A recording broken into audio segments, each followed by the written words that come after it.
అట్లా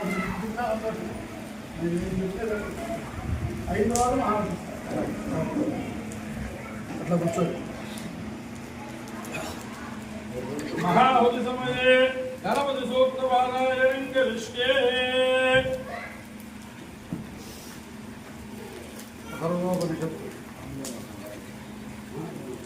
సర్వవేదాంతర్గత గణపతి సూక్త పారాయణం కరిష్యే. ఈరోజు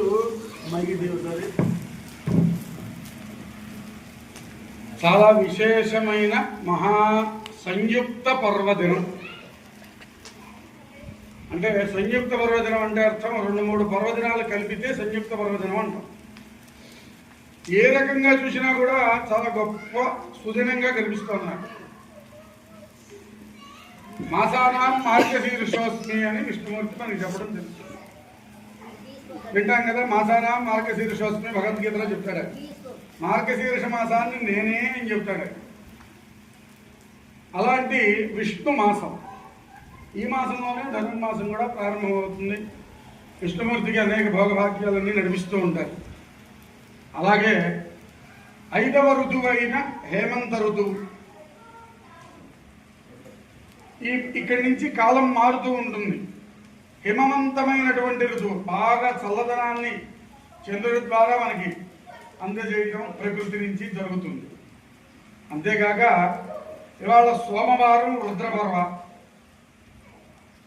ఇదే కాక శుద్ధ చవితి, గణపతికి అత్యద్భుతమైనటువంటి సుపర్వదినం. ఇలాంటి రోజున ఈ సహస్రమోదక హోమం చేయడానికి మనకి కుదిరింది. మన సంకల్పం, మన ప్రయత్నం కాదు.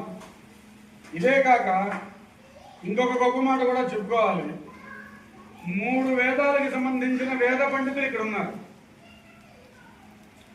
వేద విహితమైనటువంటి కర్మానుష్ఠానాన్ని మనని ఆచరించమని ఋషులు మనకు అందించినటువంటి విధి విధానాలతో ఆలోచిస్తే 4వ వేదం లాంటిది శ్రౌత కర్మ,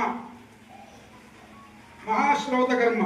వేదం శ్రౌత కర్మని ఆచరించమని, ఇలా చేయాలి, ఇది విధి విధానం అని చెప్పని మనకి చెప్పింది. అలాంటి మహాశ్రౌతి గారు కూడా ఇక్కడ ఉన్నారు. 3 వేదాలకు సంబంధించిన వేద పండితులు. ఆయన ఋగ్వేద పండితుడు ఇక్కడ ఉన్నాడు. అందరం యజుర్వేద పండితులం. ఆయన అథర్వణ వేద పండితులు పవన్ గారు. ఈయన శ్రౌత, కాండత్రయ శ్రౌత పండితుడు, ఆయన శ్రౌతి గారు అంటారు. అలాంటి వ్యక్తులు ఇలాంటి చోట